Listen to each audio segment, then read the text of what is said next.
అందరికీ నమస్తే అండి. శ్రీదేవి సిరిలోకి స్వాగతం సుస్వాగతం. నా వీడియోస్ ఆదరిస్తున్న ప్రతి ఒక్కరికి నా హృదయపూర్వక నమస్కారాలతో ఈరోజు మా ఇంట్లో భోజనం ఏంటి, దానికి ఒక స్పెషల్ వంటకం ఒకటి దాన్ని యాడ్ చేసి నేను చూపిస్తాను. ఫస్ట్ ఇంట్లో ఏం చేస్తాను, ఈరోజు భోజనం ఏంటి మీకు చెప్పాలి కదా. రైస్ చక్కగా ఉడుకుతుంది, మంచిగా వేడివేడి రైస్, పాలకూర శనగపప్పు కలిపి చేశాను. ఇది పాలకూర శనగపప్పు. ఓకే, తర్వాత చూడండి వడియాలు కదా. మరి దీనితో కాంబినేషన్ ఏంటి అంటే పచ్చి కొబ్బరితో పచ్చి పులుసు. ఎప్పుడన్నా విన్నారా?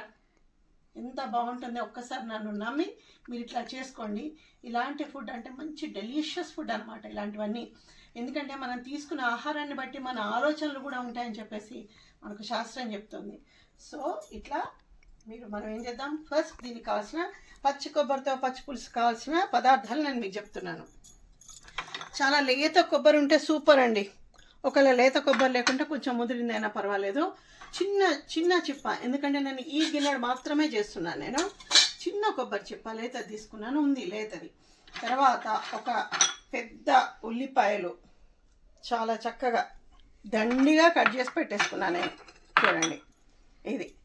ఆ తర్వాత చింతపండు, కొంచెం చింతపండు ఒక 4 రెబ్బలు ఇట్లా పులుసు పిసికి పెట్టుకున్నాను. కరివేపాకు కూడా మంచిగా తాజాగా కరివేపాకు కూడా తీసి పెట్టేసుకున్నాను. తర్వాత ఒక 4 మొత్తం టోటల్గా ఒక 7 వెల్లుల్లిపాయలు అండి, కచ్చా పచ్చగా దంచి పెట్టేసుకున్నాను నేను. ఎందుకు సగం సగం ఎట్లా పడాలో చెప్పేస్తాను. ఒక 2 ఎండుమిర్చి కట్ చేసి పెట్టేసుకున్నాను. ఇది ఆ తర్వాత అన్నిటికంటే మెయిన్ ఏంటి, మన పచ్చి కొబ్బరి పచ్చి పులుసుకి ఏం చేయాలంటే పవర్ పోతుందండి, అందుకే కొంచెం చేసి పెట్టేసుకున్నాను. గుర్తుపెట్టుకోండి, 4 పచ్చిమిర్చి తీసుకున్నాను నా క్వాంటిటీకి. ఒక ఉల్లిపాయ, చిన్న సైజు ఉల్లిపాయ, తర్వాత ఒక 5-6 వెల్లుల్లి రెబ్బలు. ఇవి 3 కలిపి మిక్స్ చేసి పెట్టుకున్న మిశ్రమం అన్నమాట. సో మనం ఏం చేద్దామంటే ఈ మిశ్రమం అంతా ఇందులో వేసేసుకుందాం. ఫస్ట్ వేసేసుకొని సూపర్గా ఉంటుందండి, మంచి పోషక విలువలు ఉంటాయి. చూడండి, ఇది గుర్తుపెట్టుకోండి, ఉల్లిపాయ వెల్లుల్లిపాయ పచ్చిమిర్చి నా క్వాంటిటీకి తగినంత. ఓకే, తర్వాత ఇందులో మనం ఈ పచ్చి కొబ్బరి యాడ్ చేసేసుకుందాం. పచ్చి కొబ్బరి యాడ్ చేసేసుకొని దీన్ని ఎట్లా అంటే మంచి ఫైన్ పేస్ట్ అనమాట. ఫైన్ పేస్ట్ అంటే కంప్లీట్ అసలు ఇందులో కొబ్బరి ఉందా లేదా అని కూడా మనకు అనిపించాలి, అంత మెత్తగా దీన్ని మనం పేస్ట్ చేసుకుందాం. ఓకే,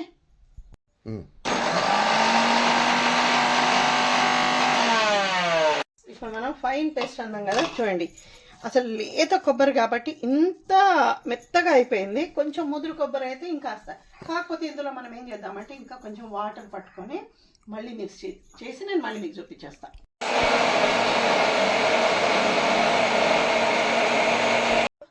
కొబ్బరి పాలు తీస్తాం కదా పచ్చి కొబ్బరి నుంచి, అట్లా ఉంది తప్ప మనకి పచ్చి కొబ్బరి ఏం కనిపించట్లేదు. చూడండి, ఇంకా లేతగా ఉంది కాబట్టి మనకి ఇంకా అడ్వాంటేజ్. ముదురుగా చేసుకోవచ్చు కొంచెం. ఓకే, సో మనం ఇందులో పోసేసుకుందాం ఇది. ఓకే, పచ్చి కొబ్బరి పోసేసుకున్నాము.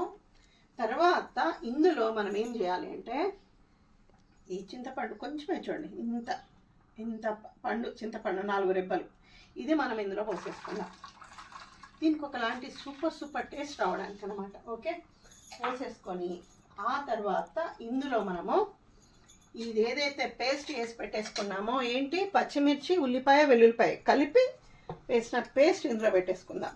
ఎస్, ఇది అయిపోయిన తర్వాత నెక్స్ట్ ఇందులో కొంచెం వెల్లుల్లిపాయ లైట్గా, మరింత ఫ్లేవర్. ఇంకోటి ఏంటంటే వెల్లుల్లిపాయ ఎంత తిన్నా మంచిదే, క్యాన్సర్ నిరోధక శక్తి ఉండే చాలా ముఖ్యమైన ఐటమ్ వెల్లుల్లిపాయ కాబట్టి తప్పకుండా ఎక్కువ అలవాటు చేసుకోండి. నెక్స్ట్ ఇవి ఒక్కసారి మనం ఇట్లా కలిపేద్దాం. చూడండి ఎంత బాగా అనిపిస్తుంది కదా, సూపర్గా ఇది. ఆ తర్వాత ఇది పక్కన పెట్టేసి ఈ ఉల్లిపాయ ఏదైతే ఉందో చక్కగా నేను సన్నగానే కట్ చేసి పెట్టేసుకున్నాను. మరొక్కసారి ఇట్లా అనేసుకొని ఇందులో ఈ ఉల్లిపాయ చూడండి, మనకు ఇది నోరూరిపోతుంది అనమాట. వంటలో ఉన్న ప్రత్యేకత అదే, మనసు పెట్టి చేయాలి, ఇష్టంగా చేయాలి, మన వాళ్ళందరూ కడుపు నిండా తినాలి అని ఒక ఆలోచనతో చేస్తే ఆటోమేటిక్గా వంట టేస్ట్గా ఉంటుంది. సో ఇవన్నీ మనం కలిపేసాం కదా. ఇన్ని కలిపేసిన తర్వాత ఇప్పుడు మనం ఏం చేద్దామో దీనికి తాళింపు పెట్టుకోవాలి మనం. ఓకే, తాళింపు కూడా చాలా ఇంపార్టెంట్ అనమాట.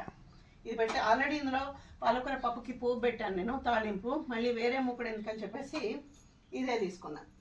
తీసుకొని మనం ఇందులో ఆయిల్ వేసేసుకోవాలి. ఎప్పుడు గుర్తుపెట్టుకోండి, శ్రీదేవి ఎప్పుడు ఏదో కొన్నింటికి మాత్రమే కొలతలు చెప్తుంది, అన్నింటికి కొలతలు చెప్పదు. తగినంత అనే వర్డ్ ఎప్పుడు కానీ వంట చేసే వాళ్ళకి సూటబుల్గా ఉంటుంది అనమాట. సో ఆయిల్ మనం కొంచెం వేసేసుకున్నాను, తగినంత వేసేసుకొని ఆయిల్ కొంచెం మనకి వేడెక్కాలి. మరొక్కసారి ఎప్పుడు కానీ నా వీడియోస్ చూసేటప్పుడు ఆ లింక్ ఓపెన్ చేయండి. అప్పుడు కంపల్సరీ అదొక వ్యూ అవుతుంది, నాకు సపోర్ట్గా ఉంటుంది.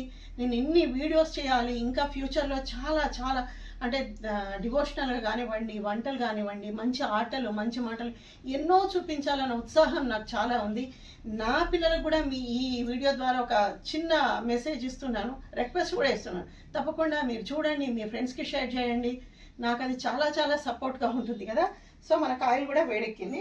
ఇప్పుడు మనం ఇందులో ఆవాలు కనిపిస్తుంది కదా, తర్వాత జీలకర్ర, ఇదిగోండి జీలకర్ర ఎంత చెప్పాను కదా, డైజెషన్కి చాలా ఉపయోగపడుతుంది కాబట్టి ఎంత సమృద్ధిగా వేసుకుంటే అంత బాగుంటుంది. ఇప్పుడు మనం ఈ 2 ఎండుమిర్చి, ఓన్లీ 2 ఎందుకంటే అందులో పచ్చిమిర్చి పేస్ట్ వేసుకున్నాం కదా, ఎండుమిర్చి. ఆ తర్వాత మనము ఈ వెల్లుల్లిపాయ, పచ్చగా దంచి పెట్టుకున్న వెల్లుల్లిపాయ కనిపిస్తుంది కదా, ఇది ఒక్కసారి దీన్ని కలిపేద్దాము. కలిపేసేసి ఆ తర్వాత లాస్ట్ ఇంగ్రీడియంట్ ఏముంది, కరివేపాకు. ఈ కరివేపాకు కూడా నేను ఎప్పుడు చెప్తుంటాను కదా, అది కొంచెం వేగిన తర్వాత ఇట్లా తుంపి వేయండి కరివేపాకు. ఆ ఫ్లేవర్, ఆకుల నుంచి ఆ ఫ్లేవర్ వచ్చేస్తుంది, అది చాలా చాలా బాగుంటుంది అనమాట. డైరెక్ట్ వేసుకునే బదులు ఒక చిన్న టిప్, అది అంతే.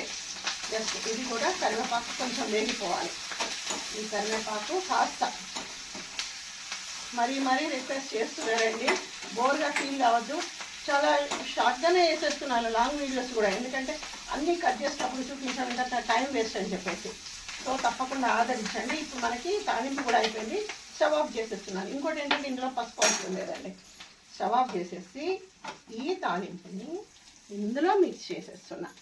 ఒక్కసారి మనం ఇదంతా ఏది ఇందులో కొంచెం ఉంటుంది కదా, ఏనుగు తోకను కూడా వదిలిపెట్టారు కదా ఆడవాళ్ళు. సో ఇట్లా కొంచెం ఇట్లా మిక్స్ చేసేసుకొని మనము ఇందులో వేసేసుకుంటే ఇప్పుడు మనకి ఇందులో ఏమేమి ఉన్నాయో ఒక్కసారి అన్నీ ఊహించుకోండి. శ్రీదేవి అమ్మ ఏమేమి చెప్పిందో ఇందులో కావాల్సినవన్నీ కదా. మరి ఇన్ని వేసేసి అస్సలు నిజంగా చెప్పాలంటే సిన్సియర్గా మర్చిపోయాను, ఫస్ట్ ఆ కొబ్బరి పాలు అవన్నీ వేసినప్పుడు మనం వేయాలి కదా సాల్ట్, అయినా పర్వాలేదు ఇప్పుడైనా వేసేసుకోవచ్చు. ఒక 1 స్పూను సాల్ట్, ఓకే. అన్నీ వేసేసి దీన్ని బాగా కలిపేసి ఇలా మొత్తం మిక్స్ చేసేసేయండి. చేసేసి ఈరోజు మా ఇంటి భోజనం ఏంటండి, పచ్చి కొబ్బరితో పచ్చి పులుసు, పాలకూర, శనగపప్పు, మంచిగా చక్కగా ఈ వడియాలు 3 రకాలు ఉన్నాయి చూడండి, సొరకాయ వడియాలు, సగ్గుబియ్యం వడియాలు, జంతికలు, లైట్గా సమ్మర్ కదా ఏదో ఒకటి వడియాలు అట్లా మనం అంచుకల్లా పెట్టుకోవాలనిపిస్తుంది. ఇవి చేసేసుకొని వేడి అన్న మనము అది ఇవన్నీ పెట్టేసుకొని నెయ్యి, అవునా, లాస్ట్ కాస్త పెరుగు, అంటే చేసే భోజనం మనం ఊహించుకుంటే ఆ రోజు మనకు ఆకలి వేయాలి. అట్లా మీ పిల్లలు కూడా పెట్టండి. ఇంకొకటి చాలా చాలా ఇంపార్టెంట్ విషయం ఏంటంటే, ఎప్పుడు కానీ మీ పిల్లలకి తప్పకుండా ప్రతి ఒక్కరికి, మీరైనా మీ పిల్లలైనా ఎవరైనా, అన్నం తక్కువ క్వాంటిటీ తీసుకోండి, కర్రీ ఎక్కువ తీసుకుంటే అప్పుడు మీ బాడీలో స్ట్రెంగ్త్ చాలా ఉంటుంది, మీ పిల్లలు కూడా చాలా యాక్టివ్గా ఉంటారు. నేను నిజంగా చాలా చాలా ఇది వెరీ ఇంపార్టెంట్ అనమాట. నా వీడియోస్ అన్నిట్లో ఇంపార్టెంట్ మెసేజ్ ఇది. తప్పకుండా కర్రీ ఎక్కువ తినడం అలవాటు చేసేసుకోండి, అట్లా మీరు చాలా స్ట్రాంగ్గా ఉంటారు, ఆరోగ్యంగా ఉంటారు. ఇది మన ఏమంటారు పచ్చి కొబ్బరితో పచ్చి పులుసు ఈరోజు మా ఇంటి భోజనం ఇదండి. తప్పకుండా ఈ వీడియో అందరు ఆదరిస్తారా, తప్పకుండా అందరికీ చూపిస్తారా, అందరికీ నా ఫ్రెండ్స్, నా వెల్ విషర్స్, ఇంకా నా ఫ్యామిలీ మెంబర్స్ అందరినీ రిక్వెస్ట్ చేస్తున్నాను, తప్పకుండా నా వీడియోస్ 10 మందికి షేర్ చేయండి. మంచి వీడియోస్తో ఎప్పుడూ నేను మీ ముందుకు వస్తూనే ఉంటాను.